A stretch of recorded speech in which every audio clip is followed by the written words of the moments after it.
এই মুহূর্তে গ্রুপ পর্বে বিশ্বকাপে যতগুলো ম্যাচ আমরা দেখেছি তার মধ্যে ইংল্যান্ড ভার্সেস ক্রোয়েশিয়ার ম্যাচটাই সবচেয়ে সেরা মনে হয়েছে এবং সবচেয়ে হাড্ডাহাড্ডি মনে হয়েছে। এমন একটা লড়াই যেখানে রাতে অনেকেই ভেবেছিল যে 10-15 মিনিট খেলা দেখে ঘুমিয়ে পড়ব, তারা পর্যন্ত 90 মিনিট খেলা শেষ করে ঘুমিয়েছে। হ্যাঁ দর্শক, আর এই যে মাধ্যমে 2018 সালের বিশ্বকাপের সেমিফাইনালে ক্রোয়েশিয়ার বিপক্ষে যেভাবে হেরে গিয়ে বাদ পড়েছিল ইংল্যান্ড, সেই প্রতিশোধটা নিয়ে নিয়েছে গ্রুপ পর্বের প্রথম ম্যাচেই। তাতে বিশ্বকাপের মিশনটা প্রতিশোধ নিয়ে শুরু হলো ইংল্যান্ডের। আরও অধিনায়ক হ্যারি কেনের জোড়া গোল, যেটা ছিল এক কথায় অবিশ্বাস্য। খেলা শুরুর মাত্র 12 মিনিটের মাথায় পেনাল্টি পেয়ে যায় ইংল্যান্ড, আর সেখান থেকে গোল আদায় করে নেন দলটির অধিনায়ক হ্যারি কেন।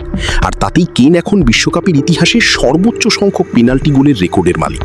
ইংল্যান্ডের এই অধিনায়ক বিশ্বকাপে এখন পর্যন্ত পেনাল্টি থেকে গোল করেছেন 5টি। তবে দেখতে না দেখতেই ম্যাচের 36তম মিনিটে ডি বক্সের বাইরে থেকে দারুণ এক শটে গোল করে ক্রোয়েশিয়া সমতায় মারে মার্তিনা তোরিনা। দারুণ এক শট ছিল তার, আর তাতে বল জালে জড়ায় এবং সমতায় ফিরে আসে ক্রোয়েশিয়া। আবার সমতায় ফিরলেও ইংল্যান্ডকে যেন আটকে রাখতে পারছে না ক্রোয়েশিয়া। হ্যারি কেনের দ্বিতীয়বার লক্ষ্যভেদ, তাতে ইংল্যান্ড এগিয়ে যায় 2-1 গোলের ব্যবধানে।